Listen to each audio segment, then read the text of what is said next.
The Chicago Avenue Project is a mentorship program, first and foremost. We bring artists in as volunteers to work with children to create 10-minute plays, directors, playwrights, and actors. And in one kind of production, children are paired up with a playwright who writes a play specifically to highlight the strengths and talents of that particular child. And then in the second kind of production is where kids write. They go through an intensive playwriting class, and then they write a play of their own, exploring an idea or something that they're passionate about. They are setting up an environment where a kid is writing a play for two adult actors to write in. And these adult actors are actors from the city who act in, major productions around the city. And for a kid to write a play for them, that just breaks all the rules. My first play I wrote, I wrote the play, then, I saw it being performed. I think I cried laughing when I saw it. I think I cried because it was so funny, and I cried because I couldn't believe that something that I wrote was being performed. There's a lot of things going on in my household and my family, and I didn't get a lot of attention. Just for someone to really give you attention, it makes the child feel important, and that I can do anything, because if I can write a play for adult actors, I can do anything.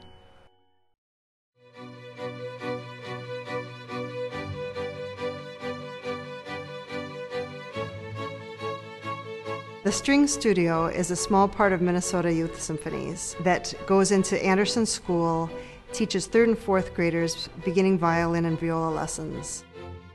I teach small groups of 2, 3, or 4 kids at a time. I'm not sure that any of them could afford to take private lessons. I think it's important to learn music because of your soul. It makes you feel things that nothing else makes you feel. I was amazed when I first started teaching for the String Studio program. There were students in there that had a need beyond anything that I'd ever experienced in my own life before. One of the students I had was terrified of being even in a group class of 4 children. And eventually I got permission to teach her individually, and what I came to find out was that her 2 brothers had been shot in drive-by shootings, and she was a terrified little girl. And that music opportunity gave her a personal connection and somebody who would listen and somebody who actually cared about her.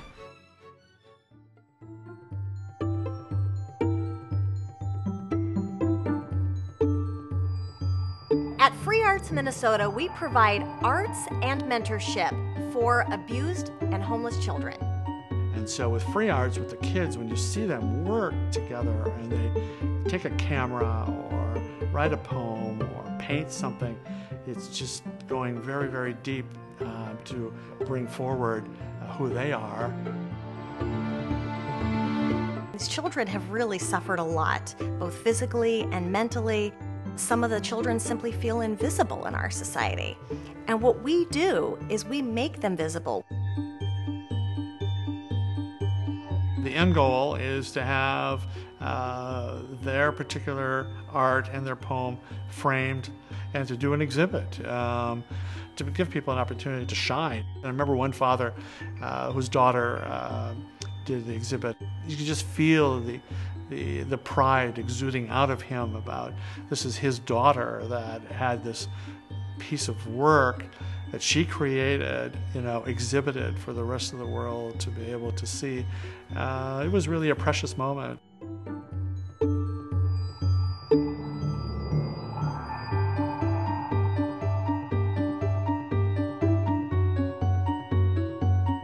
There's no physical theater that is 10,000 Things theater. The shows are built to be transportable so that we can go to a prison, a homeless shelter, or wherever the call may be.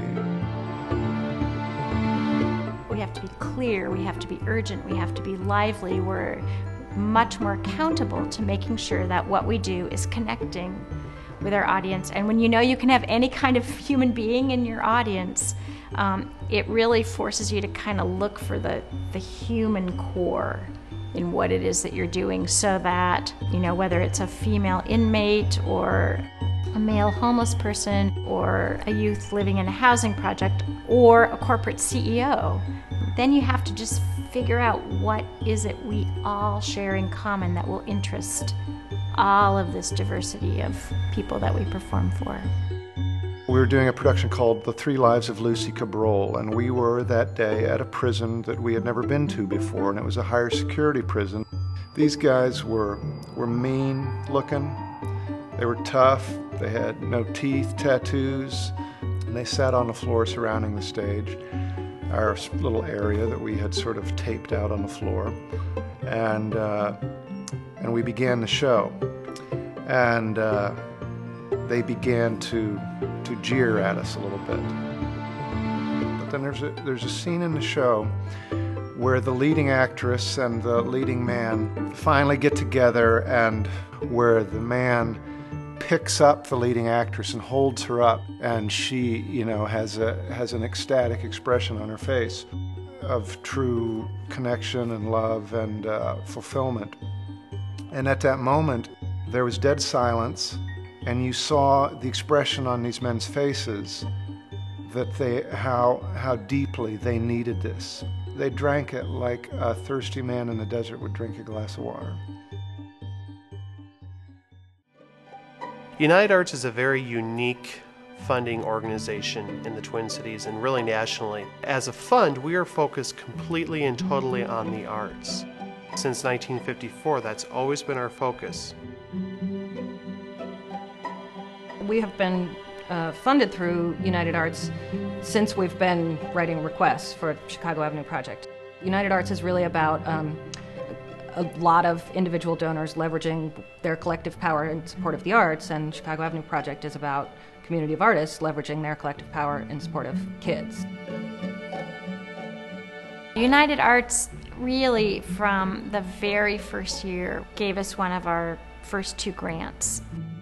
I think the thing that 10,000 Things and United Arts shares in common is a desire to touch people's lives with the arts who ordinarily don't have access to the wealth of the arts. I believe so much in the work I do because these organizations, they're working together to bring communities together, to bring people together, to change lives. We help kids heal themselves through art. We bring young people together to make music. We bring award-winning theater to people with little access to the wealth of the arts. United Arts, changing lives through the arts.